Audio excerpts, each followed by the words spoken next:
So, what is a zine? A zine was a mini magazine used to self-publish information that you, as an individual, wanted to share with the world. Underground movements used it as a way to represent the underrepresented and distribute to the public. So, let's get started.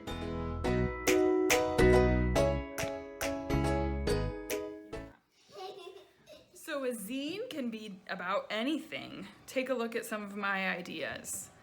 Book reviews, top 10 things I tell myself to get through each day, crochet on the way, my love of yarn, Mrs. Armstrong gets schooled, what I've learned from my students, my favorite places in the world. So you can see it's a combination of, it could be how-to, it could be all about something that you know about, it could be a top 10 list, it can be a manifesto, art teaching manifesto, which actually I think that's the idea that I'm going to go with. So step one, as you can see, I had 15 different possible ideas for my zine, and I was actually pretty tempted to do a lot of them, but I think I've settled on my art teaching manifesto, what it means to me to be what I think is a decent art teacher.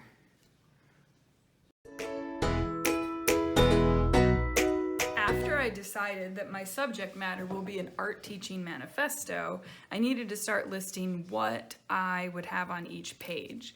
When you look at a zine, there's a cover, and then there's page 1 and 2, which is a spread, page 3 and 4, page 5 and 6, and the back.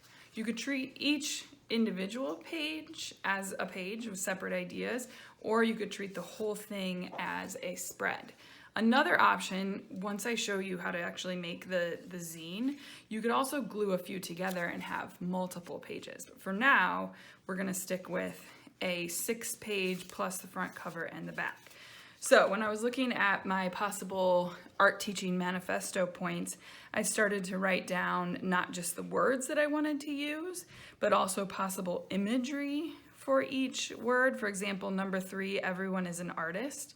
You know, to be an art teacher, I have to believe that. So my idea would be to have people like along the bottom, all kind of holding up different art supplies, like a camera and a paintbrush and a iPad and all kinds of things that people use for making art. And I was thinking, it's a magazine, or a zine is a work of art. So of course we don't want just words unless your words are super artistically integrated. So diagrams, drawings, and words would be good combinations of ideas. So I'm getting more specific about what I actually want to do in my zine.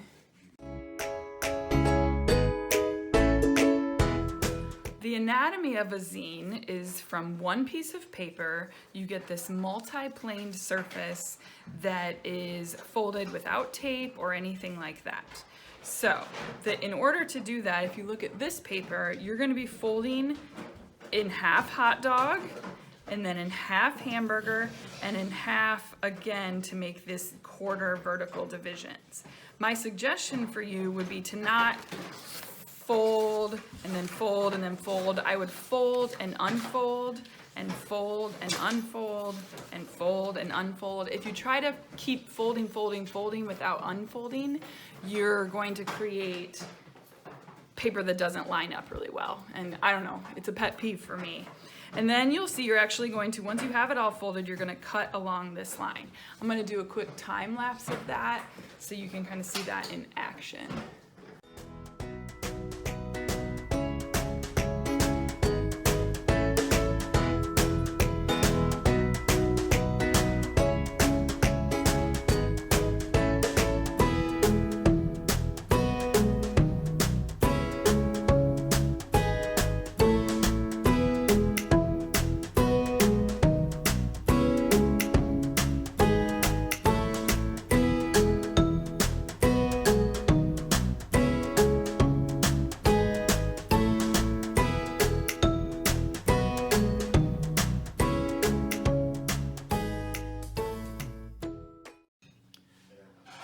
All right, so let's talk about materials for a few minutes.